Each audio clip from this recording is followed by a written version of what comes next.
Assalamualaikum warahmatullahi wabarakatuh. Perkenalkan, saya Faradiba Debia sebagai pemateri pada seminar Dari Ragu Jadi Mampu, yaitu meningkatkan efikasi diri dalam kehidupan.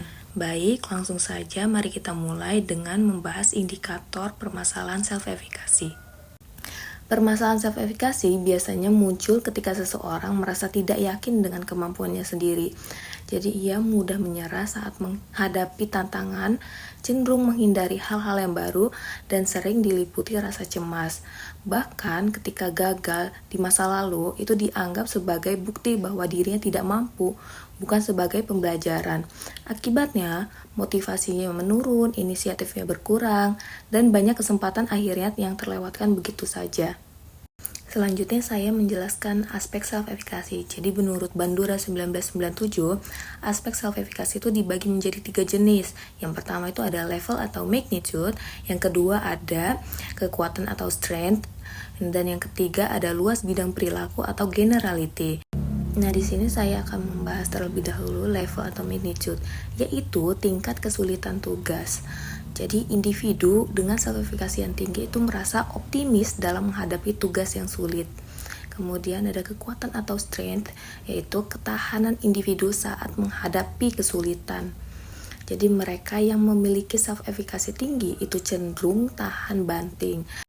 Kemudian yang ketiga ada luas bidang perilaku atau generality, yaitu keyakinan untuk menyelesaikan tugas di berbagai bidang. Jadi individu optimis merasa mampu mengerjakan tugas di berbagai konteks. Selanjutnya ada definisi self-efikasi. Jadi menurut Bandura 1997, self-efikasi adalah keyakinan seseorang akan kemampuan untuk mengatur dan melaksanakan tindakan yang diperlukan untuk menyelesaikan suatu tugas. Lalu di sini ada 4 faktor utama yang membentuk self-efikasi menurut Bandura 1997. Yang pertama itu dari pengalaman keberhasilan. Jadi keberhasilan pribadi membangun percaya diri. Kemudian yang kedua ada pengalaman dari orang lain, yaitu mengamati keberhasilan orang lain dapat memotivasi kita. Kemudian yang ketiga ada persuasi sosial, yaitu dukungan verbal dapat meningkatkan motivasi dan keyakinan diri. Ya, kemudian yang keempat ada keadaan emosional dan fisiologis, yaitu perasaan cemas atau lelah bisa menurunkan keyakinan diri. Sedangkan perasaan tenang dan tubuh yang sehat justru memperkuat self-efikasi. Selanjutnya ada tips and trick untuk membangun self-efikasi.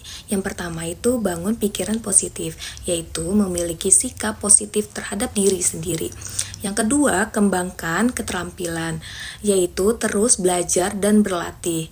Yang ketiga, dapatkan dukungan sosial, yaitu cari dukungan dari teman dan keluarga. Yang keempat, terima masukan yang membangun, yaitu gunakan masukan untuk berkembang. Yang kelima, hadapi tantangan, yaitu setiap tantangan adalah peluang untuk belajar. Selanjutnya saya akan menjelaskan pengalaman subjektif saya. Jadi salah satu pengalaman yang sangat berpengaruh terhadap self-efikasi saya itu waktu saya menghadapi ujian akhir gitu. Itu tuh dianggap sulit ujian akhir itu oleh banyak teman saya dan termasuk saya. Jadi itu membuat saya merasa tertekan gitu. Untuk mengatasi hal ini, saya dan beberapa teman itu membuat kelompok studi. Jadi kami belajar bersama, saling membantu dan berdiskusi.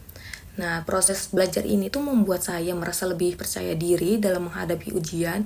Kemudian ketika hasil ujian diumumkan, saya itu terkejut karena berhasil meraih nilai yang bagus gitu.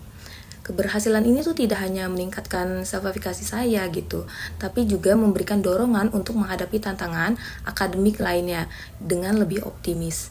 Selanjutnya ada hasil penelitian. Yang pertama itu hasil penelitian dipublikasi pada tanggal 10 Januari 2025 di Universitas di Sulawesi Utara menunjukkan bahwa 94,5% mahasiswa baru program studi pendidikan dokter itu memiliki sertifikasi yang tinggi.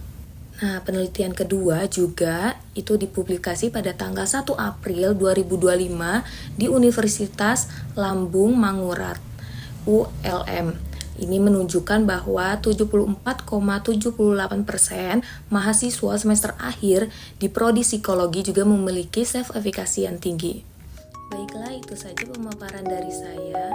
Terima kasih. Wassalamualaikum warahmatullahi wabarakatuh.